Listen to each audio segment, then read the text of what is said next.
केंद्र सरकार ने वक्फ संशोधन एक्ट पर जवाबी हल्फनामा दाखिल कर दिया है। सुप्रीम कोर्ट में दाखिल जवाब में सरकार ने कानून का बचाव करते हुए इसे सही ठहराते हुए पिछले 100 साल से वक्फ बाई यूजर को केवल पंजीकरण के आधार पर मान्यता दी जाती है, ना कि मौखिक रूप से।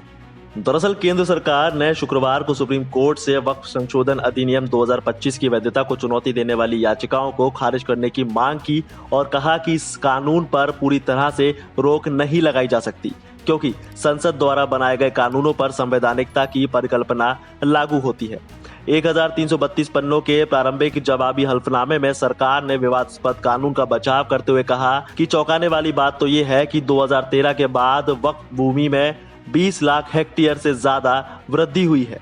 केंद्र सरकार के हल्फनामे में कहा गया है कि वक्फ मुसलमानों की कोई धार्मिक संस्था नहीं बल्कि वैधानिक निकाय है। वक्फ संशोधन कानून के मुताबिक मुतवल्ली का काम धर्मनिरपेक्ष होता है और ना कि धार्मिक। ये कानून चुने गए जनप्रतिनिधियों की भावनाओं को दर्शाता है। उन्होंने ही बहुमत से इसे पारित किया है।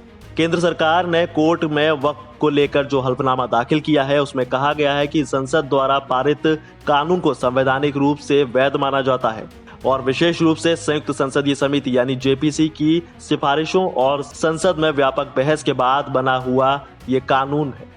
आपको बता दें कि इस हल्फनामे में आगे कहा गया है कि कानून में यह स्थिति तय है कि संवैधानिक अदालतें किसी वैधानिक प्रावधान पर प्रत्यक्ष या अप्रत्यक्ष रूप से रोक नहीं लगाएंगी और मामले पर अंतिम रूप से निर्णय लेंगी।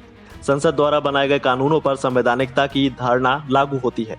केंद्र सरकार ने सुप्रीम कोर्ट को बताया कि संसद ने अपने अधिकार क्षेत्र में काम करते हुए ये सुनिश्चित किया कि वक्फ जैसी धार्मिक व्यवस्था का प्रबंधन किया जाए और उसमें जताया गया भरोसा कायम रहे।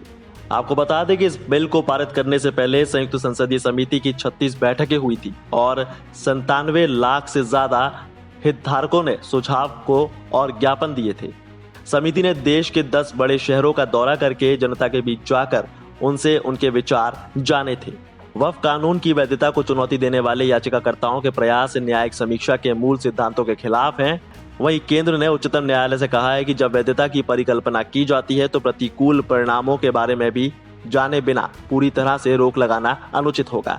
वक्फ संशोधन अधिनियम 2025 वैध विधायी शक्ति का उचित प्रयोग है और केंद्र ने कहा कि सुप्रीम कोर्ट विधायी क्षमता और अनुच्छेद 32 के तहत मौलिक अधिकारों के उल्लंघन के आधार पर कानून की समीक्षा कर सकता है। अब आपका केंद्र सरकार के इस हल्फनामे के बारे में क्या विचार है, हमें कमेंट में जरूर लिखें। इस खबर में बस इतना ही। ज्यादा अपडेट्स के लिए जुड़े रहिए वन इंडिया हिंदी के साथ। Subscribe to One India and never miss an update.